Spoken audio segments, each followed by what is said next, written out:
All right. With today's special update, I want to give you the Stocks channel members only video for the month of January, but I did previously record this video on January 8th, and I did tell my members to prepare for the 2023 Face Ripper. So I want to share this video for two reasons, because at this point, this is going to become general consensus because now the cat is out of the bag. This is going to be what everybody is expecting in the market anyway. And the second reason is this is going to let you see a look behind the curtain of exactly how I'm giving my members calls on where the stock market is likely going well in advance. Because if you're just watching my daily updates, you're not seeing the whole picture of some of the calls I'm making in the stock market. So let's go ahead and switch over to that members video right now. And remember, this was previously recorded on January 8th. Ladies and gentlemen, prepare for a face ripper coming to the stock market. For the January members video, I want to go over an exact scenario that looks like the stock market may have seen the bottom for at least the short term, and we could be due for a very powerful bull rally. So as I always tell you, we are always going to let the price action do all the talking. So we immediately need to expect something different is happening than what I'm going to present to you today if SPY starts closing down below 380. So we are instantly going back to the bear market scenario as soon as SPY breaks below 380, and that will be an instant price action trigger to get instantly more bearish. Now I want you to remember that, and now I want you to focus only on what I'm going to go over from here, is that I think you should be bullish while SPY is above 380, and you should not become bearish on the market for the year 2023 unless SPY breaks below 380. The reason I'm telling you this is because I think we're about to see a very face-ripping rally that could take SPY all the way up to 436, and I think it's only going to take about 2 to 3 months to get there, and that is about a 12% gain from where we just closed on Friday. So if I am correct about what I'm about to go over, you have the potential to make 12% on SPY for only risking to the downside about a 3% decline to break down through 380 on SPY. So if you're willing to risk 3% to make a potential 12%,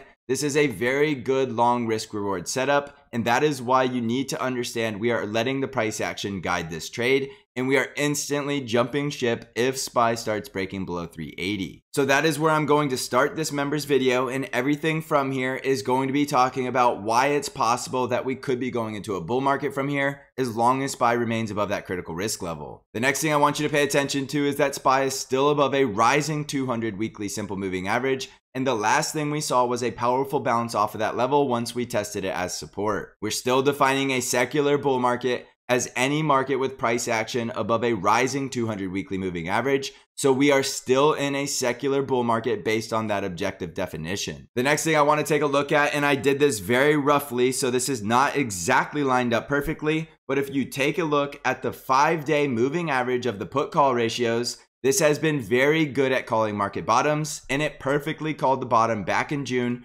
right before we had that rally that made us about 18% on SPY. And then we did get another high reading on the put call ratio for the 5-day moving average in late September. And from there, we proceeded to tack on an additional 13 to 14% gain. And we are just now getting another extreme reading on the put call ratio that we just had late last year into early this year. And we are already seeing the put call ratio starting to pivot and heading lower. So the last two times we saw this happen, we saw the market rally 17%, and then the second time we saw the market rally about 13 to 14%, and right now I'm telling you we could be ready to rally about another 12%, so it's completely in line with what we've seen in the past based on this data. So the next thing I want to go over is a weekly chart of the NDX, because we are getting a very important bullish RSI divergence down here, where the prices have been making lower lows while the weekly RSI has been making higher lows. This bullish divergence is very good at calling bottoms on the weekly chart, and it's very rare that we see this. The last time we saw this weekly divergence was going all the way back to 2009. So yes, we don't know if this is going to play out yet, but we did just get a pivot in the RSI because we did close the week in the green.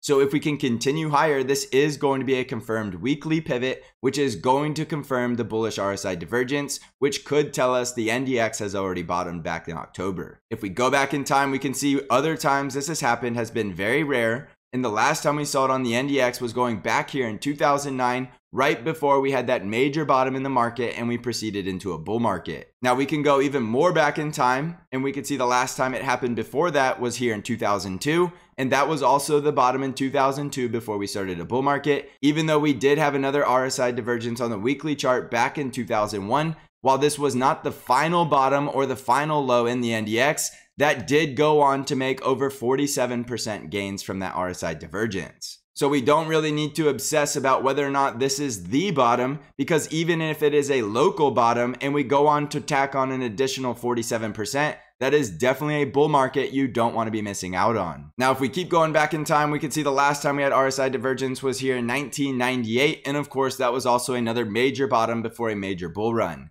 If we keep going back in the NDX, we're not going to see any more RSI divergences around this time because the NDX has not been around as long as the S&P 500. The next chart I want to go over is a chart of the Nifty 50, which is India's market. And I want you to pay attention to two important things on this chart because I did overlay the Dow Jones Industrial. So the Dow Jones is the line in orange and the Nifty 50 is the line in white. And we can see the Nifty 50 just recently put in an all-time high back in November of last year. The reason that's important is because it's very likely the Dow Jones is also about to put in an all-time high and it's just lagging behind. You can see with these two indices overlaid over each other, they have a very good correlation even though it's not perfect. If you go all the way back to August of 2018, we did see the Nifty 50 putting in a brand new all-time high right before we saw the Dow Jones doing it about a month later. You could see the Nifty 50 continued to sell off and put in a low, and the Dow Jones also put in a low about 2 months later. So there is times where even though they are strongly correlated, there could be a lag between these indices,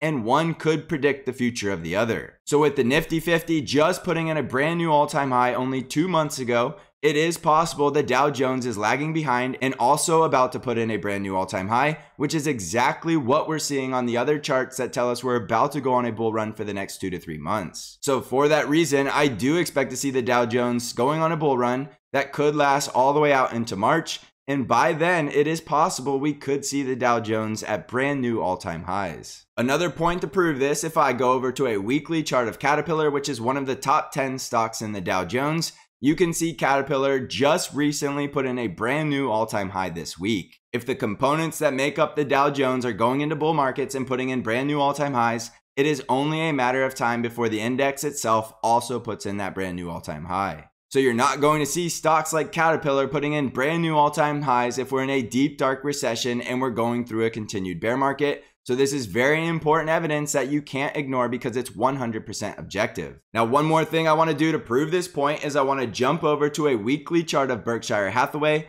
which is the ETF that Warren Buffett manages, and he is considered the greatest investor of all time. And you can see on a weekly chart of Berkshire Hathaway that we have a double bottom breakout. We broke out above the neckline, successfully retested that neckline as support, and then got another 3-week bounce to close at another weekly high, which confirms this is a higher low pivot to another weekly higher high.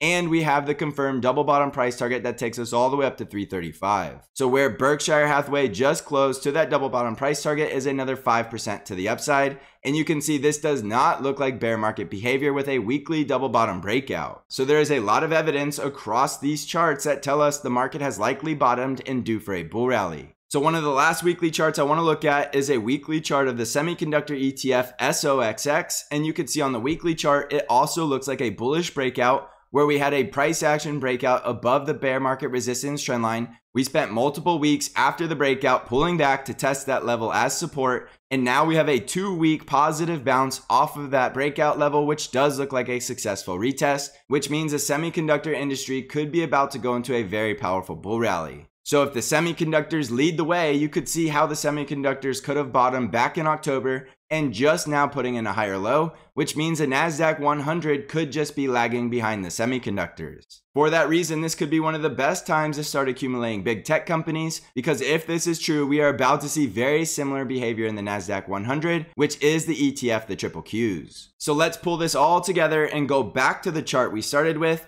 There is a very good reason to believe the stock market is going to be a lot more bullish than you could ever have imagined. And I do think the reason is going to be that inflation is coming down rapidly, and we are going to see that data point on Thursday, January 12th. Remember, we are letting price action do all of the talking, so we are instantly throwing this entire theory out the window as soon as SPY breaks below 380. But because the risk-reward ratio is so favorable, You're only risking about 3% to the downside if we're wrong to make about 12% to the upside. So for that reason, I'm calling this episode the face ripper of 2023, and I think you need to be a bull until we lose support, and I think you'll be happy with that risk reward ratio because even if we end up being wrong, we will not blow up our account and we can adjust accordingly, and then we will know something else is happening and all of these charts are false breakouts. So there you have it. That was the members video. And if you want more videos like this, you can find out how to join the Stocks Channel Discord to get access to these members only videos by clicking on the link in the description of this video.